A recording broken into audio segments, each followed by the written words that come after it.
Assalamualaikum warahmatullahi wabarakatuh. Sahabat akhir zaman, Nabi Yusuf alaihi salam merupakan salah satu nabi yang dikaruniai mukjizat yang luar biasa oleh Allah Subhanahu wa Ta'ala. Nabi Yusuf alaihi salam adalah salah satu nabi Allah yang memiliki banyak keistimewaan. Allah pun telah mengabadikan dalam Al-Quran kisah Nabi Yusuf secara lengkap. Kisah Nabi Yusuf alaihi salam merupakan kisah terindah yang diabadikan dalam Al-Quran. Nama Nabi Yusuf alaihi salam disebut 27 kali di dalam Al-Quran. Satu-satunya nabi yang dikisahkan di dalam satu surat, yaitu surat Yusuf, surat ke-12, terdiri dari 111 ayat. Lalu bagaimana kisah lengkap Nabi Yusuf alaihi salam dari lahir sampai wafat? Mari kita simak selengkapnya ulasan berikut ini.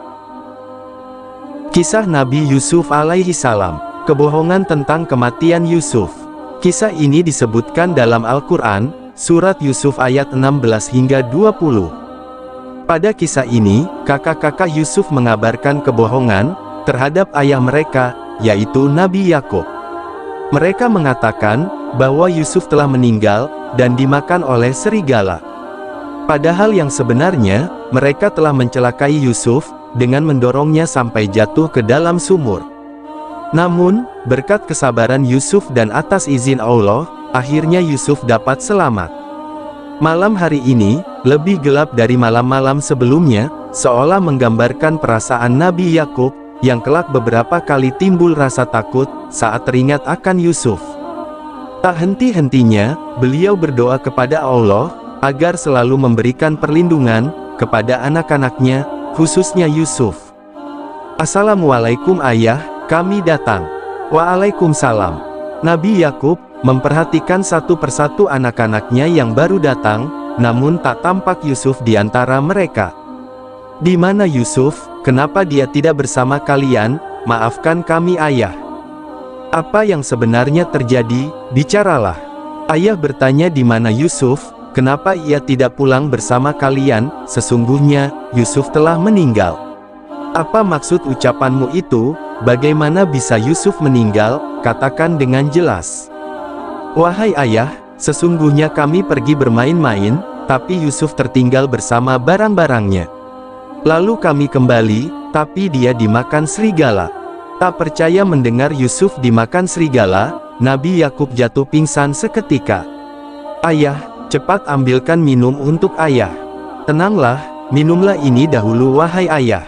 Tenanglah dahulu. Bagaimana ayah bisa tenang saat mendengar tentang kematian salah satu anak ayah? Bagaimana jika itu terjadi kepada kalian? Ayah, sekali lagi maafkan kami sungguh merasa menyesal mengajak Yusuf ikut bersama kami. Seperti yang disebutkan dalam Al-Quran, surat Yusuf ayat 18. Mereka datang membawa baju gamisnya, yang berlumuran darah palsu. Yusuf anakku, ayah masih tidak bisa percaya, wahai ayah, dan kamu sekali-kali tidak akan percaya kepada kami, sekalipun kami adalah orang-orang yang benar. Sebenarnya, dirimu sendirilah yang memandang baik, perbuatan yang buruk itu, maka, kesabaran yang baik itulah kesabaranku, dan Allah sajalah, yang dimohon pertolongannya, terhadap apa yang kamu ceritakan. Kemudian, Nabi Yakub masuk ke dalam kamarnya, sambil memeluk baju gamis Yusuf yang berlumuran darah. Aku sungguh merasa menyesal, telah membohongi ayah, aku kasihan melihat ayah seperti ini, baru kali ini ayah menangis. Sudahlah, ini telah terjadi, lagi pula hal ini sesuai rencana kita, walau harus membuat ayah bersedih. Sebaiknya, setelah ini kita bertaubat kepada Allah, atas perbuatan yang telah kita lakukan terhadap Yusuf. Nabi Yakub menjalani hari-harinya dengan kurang bersemangat, apalagi saat muncul rasa rindunya kepada Yusuf. Setiap hari, setiap rasa rindu itu muncul, Nabi Yakub selalu berdoa untuk Yusuf. Ya Allah, yang maha penyelamat makhluknya, hamba mohon, jikalau Yusuf masih hidup, berilah perlindungan kepadanya, dimanapun ia berada. Sementara itu, keadaan Yusuf semakin memprihatinkan.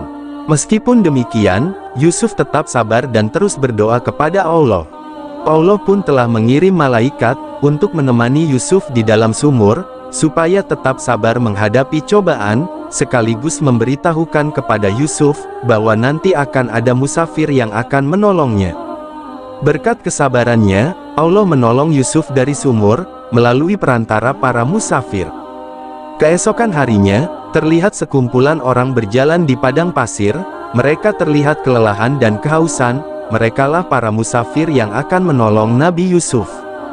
Saat itu, badai padang pasir datang secara tiba-tiba, menghampiri mereka dan pergi begitu saja. Para musafir tersesat di sebuah padang yang tandus, di mana mereka telah kehabisan bekal minuman, yang mengakibatkan mereka kehausan. Dari kejauhan terlihat ada sebuah sumur. Ayo kita ke sana, siapa tahu ada air di dalamnya. Baiklah, kita istirahat dulu di dekat sana, aku juga sangat kehausan. Mereka mulai memasukkan timba, dan mengambil air dari sumur itu. Padahal, para musafir itu mengira, bahwa air di dalam sumur itu, tidak bisa diminum. Tetapi setelah mengangkat air yang pertama, mereka heran, bahwa airnya ternyata bisa diminum, dan sangat enak rasanya. Mereka memanggil teman-temannya, untuk meminum air tersebut, dan ternyata benar, airnya sangat segar dan bisa diminum. Kemudian, mereka mengambil air lagi untuk yang kedua kalinya. Melihat hal tersebut, Yusuf memegang tali timba dan menaikinya. Ketika mereka menarik airnya, kenapa sekarang jadi berat sekali? Memangnya berat sekali, mengangkat air dari sumur itu, tanya seorang di antara mereka. Iya berat sekali, mari kita bantu menariknya. Sesampainya di atas, mereka heran kenapa ada pemuda di dalam sumur. Saudaraku, mengapa kalian berbisik, tolong bantu aku mengeluarkan anak ini. Para musafir itu, bersama-sama menolong Yusuf keluar dari sumur. Setelah keluar dari sumur, para musafir menanyakannya, siapa nama kamu? Lalu siapa orang tuamu, dan kenapa bisa ada di dalam sumur? Yusuf tidak menjawab siapa dirinya, kenapa bisa di dalam sumur, dan siapa orang tuanya, karena ia takut, jikalau nanti dia kembali ke rumahnya, ia akan dibunuh oleh kakak-kakaknya. Ia pun hanya menjawab, aku anak sumur dan ingin ikut bersama kalian. Mereka para musafir, mengizinkan Yusuf ikut bersamanya. Setelah kenyang meminum air sumur, mereka meneruskan perjalanan, sedangkan Yusuf ikut serta bersama mereka. Seperti yang disebutkan dalam Al-Quran, surat Yusuf ayat 19. Kemudian, mereka menyembunyikan dia sebagai barang dagangan, dan Allah Maha mengetahui apa yang mereka kerjakan. Perjalanan yang jauh, membuat mereka lelah, dan memutuskan untuk beristirahat. Keesokan harinya, mereka melanjutkan perjalanan, dan tibalah mereka di kota Mesir. Ramai sekali pasar ini, begitu kelihatan lebih maju dari negeri lainnya, iya benar. Sepertinya, anak muda ini dapat kita jual di sini. Iya besok kita jual. Keesokan harinya, mereka membawa Yusuf ke kota untuk dijual. Pada masa Mesir kuno, bukan hal yang aneh, melihat anak seumuran Yusuf, bekerja atau diperjualbelikan sebagai budak. Coba lihat bangsawan itu, sepertinya dia sedang mencari sesuatu, semoga dia tertarik kepada Yusuf. Aku perhatikan, dari tadi sepertinya dia sedang mencari sesuatu. Aku punya seorang budak, dia anak muda yang tampan, siapa tahu ada yang berminat mempekerjakannya.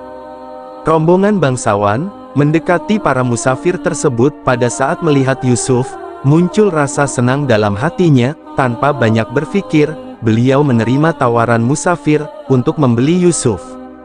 Berapa engkau menjualnya padaku? Sebagaimana yang disebutkan dalam Al-Quran, surat Yusuf ayat 20. Dan mereka menjual Yusuf, dengan harga yang murah, yaitu beberapa dirham saja, sebab mereka tidak tertarik kepadanya.